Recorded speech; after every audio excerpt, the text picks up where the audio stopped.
Dan tentunya kita tidak sabar untuk berkongsi dengan anda apakah topik-topik yang bakal kita bawakan.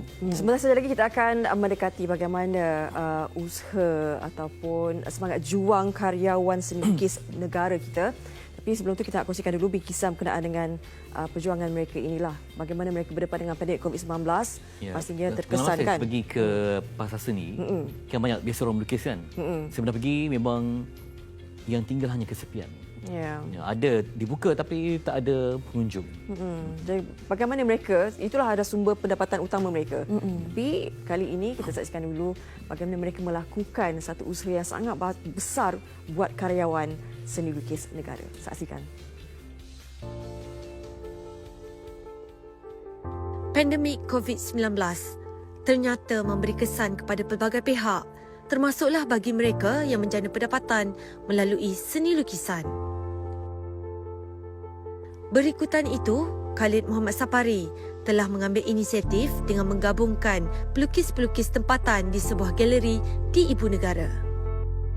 Berusia 49 tahun, Khalid yang sudah mencuburi bidang ini selama hampir 10 tahun telah menggabungkan pelukis-pelukis pelbagai genre bagi tujuan membuat jualan kepada orang ramai. Idea ni datang dah lama dah, 5-6 tahun lepas. Kita orang ni pelukis-pelukis masa PKP ni memang hilang punca semua, hilang punca pendapatan. Tak ada event, tak ada pameran, semua tak ada. Dalam 12 orang, 11 orang semua full time. Hanya seorang je yang kerja makan gaji kan. Yang lain semua full time. Jadi bila pihak pengurusan bagi ke green light tu, alhamdulillah kita orang boleh bernafas lah. Kriteria utama saya pilih tu pun artis-artis saya pastikan semua berlainan genre, berlainan gaya, style, dan saya campur daripada yang artis veteran sampailah semuda-muda artis berumur 8 tahun. Hidup seorang artis memang mencabar. Jadi saya fahamlah artis memang bila tak ada pameran, tak ada, hilang punca semua kan. Jadi alhamdulillah lah dapat membantu, memang membantu, dan saya pun berterima kasih kepada pengunjung kan.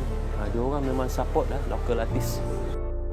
Selain lukisan, mereka turut menjual produk-produk lain seperti postcard, buku nota dan magnet peti sejuk dengan menggunakan hasil lukisan mereka sebagai motif utama.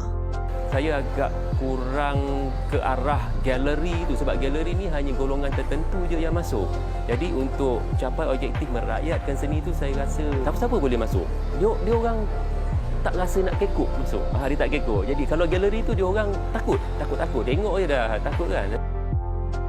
Bagi pelukis cat minyak sepenuh masa ini pula, Nur Aisyah Ali, peluang ini memberinya ruang mempamerkan hasil karyanya bagi tatapan umum dengan harapan dapat dijual kepada pelanggan. Dekat rumah saya tu, itulah rumah, itulah studio, itulah tempat orang belajar art. Dengan adanya tempat macam ni, dia membantu saya untuk orang luar lihat dengan lebih dekat hasil kerja saya. Kita boleh post melalui online, semua tak sama. Kalau kita buat dekat sini, ramailah orang yang tengok dan ada yang membeli jugalah painting-painting saya.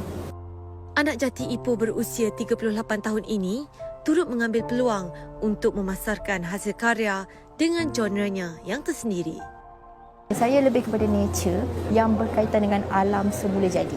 Saya memang harap sangat orang-orang Malaysia ataupun orang-orang yang berada dalam Malaysia boleh support artis-artis lokal, sedangkan kita punya talent-talent dekat Malaysia ni orang kata lebih tinggi daripada artis daripada luar. Kenapa kita nak sokong artis-artis luar sedangkan artis dalam kita ni lebih berbakat daripada yang luar.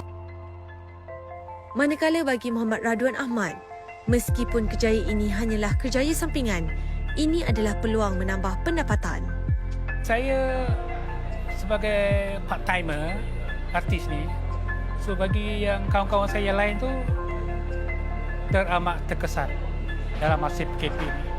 Harapan saya supaya lukisan terjual lah, kolektor datang, bukan pada saya saja, kepada 10 artis tadilah, daripada kecil yang besar kan, supaya dia orang dapat berkongsi dengan kita lah. Meskipun hasil karya pelukis-pelukis ini terpaksa diturunkan harga sebanyak 30%, ia masih mampu memberi sinar buat mereka dalam menjana pendapatan dalam tempoh sukar ini.